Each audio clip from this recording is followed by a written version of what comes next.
మాట్లాడడానికి ఏం లేదండి. దేశం మొత్తం క్రికెట్ లవర్స్ అందరూ ఎస్ఆర్‌హెచ్‌ని అయితే పొగుడుతూనే ఉన్నారు. మనం చూస్తూనే ఉన్నాం.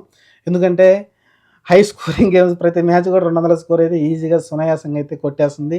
అందులోనూ రికార్డులు మోత మోగిస్తుంది. ఎవరు టచ్ చేయని రికార్డులు పెట్టేస్తుంది.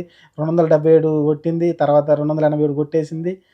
ఎవరు దాని దరిదాపుల్లో కూడా రాలేరని అయితే చెప్పేస్తుంది. అంతగా దారుణంగా అయితే ఆహ్ టార్గెట్ అయితే సెట్ చేస్తుందనుకోవచ్చు ఎస్ఆర్‌హెచ్. ఇంక దీనిలో ముఖ్యంగా మనకు తెలిసిందే గదా! ప్రతి ఒక్కళ్ళు ఒకళ్ళ తర్వాత ఒకళ్ళైతే దీంట్లో ఫామ్‌లోకొస్తున్నారు. ఏదైతే స్టార్టింగ్ మయాంక్ అగర్వాల్ ఫెయిల్ అయ్యాడో, అలానే రాహుల్ త్రిపాఠి ఫెయిల్ అయ్యాడు. నితీష్ రెడ్డిని తీసుకొచ్చారు. నితీష్ రెడ్డి ఒక బ్రిలియంట్ నాక్ ఆడడం చూసాం. 2 మ్యాచ్‌లు మంచిగా ఆడడం చూసాం. అతను మంచిగా ఆడడం చూసాం. ఆ తర్వాత మనం ఎక్కువ ఫారెన్ ప్లేయర్స్ మన దాంట్లో ఎక్కువ మంచిగా ఆడుతున్నారు అనుకోవచ్చు ఒక రకంగా చెప్పాలంటే. ఇండియన్ ప్లేయర్స్ కూడా ఆడుతున్నారు. అభిషేక్ శర్మ, నితీష్ రెడ్డి లాంటోళ్ళు మంచిగా ఆడుతున్నారు.